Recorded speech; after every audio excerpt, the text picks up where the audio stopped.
So there's some interesting Xbox One X CPU news from a developer himself who explained about some different things that I wasn't even aware of in terms of what Microsoft has been able to do with it and what developers are able to get out of it. And I figured I'd do a video on it. I've been doing a lot of videos to kind of keep myself busy, and hopefully you guys enjoy. What's up, everybody? Crapgamer here with Crapgamer Reviews, back with another video. Thank you guys for checking it out. I really do appreciate it. It means the world to me, especially in trying times like this, and I do really hope that everyone's okay and that everyone is safe and things like that, because it's always bad when these types of things happen. And my heart goes out to anyone that's already suffered through these types of things. Obviously, in Houston and things like that, we see this kind of thing happen recently, and it's heartbreaking. So here I am trying to entertain, even in the face of all this stuff. So okay, so anyway, back on topic here, get away from all the sad stuff.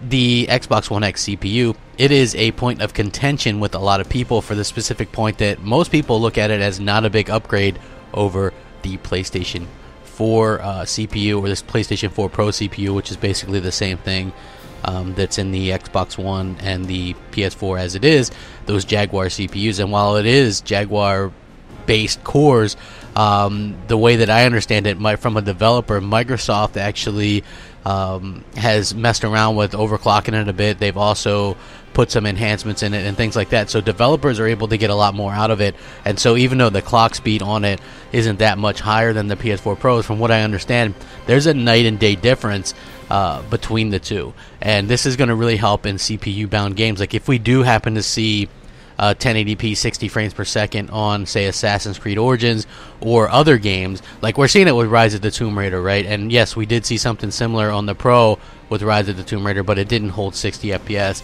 and it takes a hit in the graphics.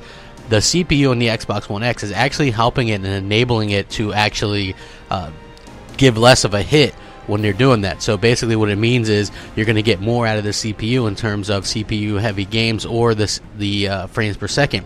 The other thing is, which is something that I brought up many times before to you guys, and that's the fact that games that utilize DirectX 12 cuts the CPU load in half.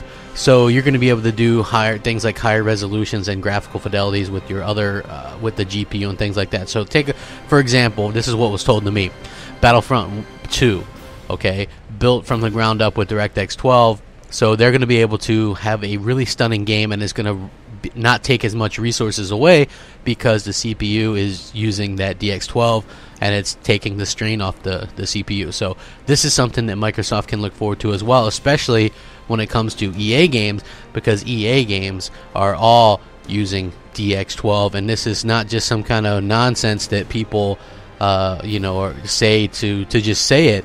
DX12 actually did help the Xbox One, and it's helping the Xbox One X in a much grander way. And I think that people are going to really start seeing the benefits from that. When we see stuff like Battlefront 2 running on the Xbox One X, I think that everybody's going to be a believer. Just like Assassin's Creed Origins, right? We see that game running on the Xbox One X, and it just blows our minds away. We're just so impressed with how this game looks, with how it's running. I can't say enough good things about it. It's really quite striking and rare to see a game, the graphics anyway, the best on the Xbox One X. Like, those graphics are some of the best this generation, if not the best, and it's on an Xbox console. Think about that.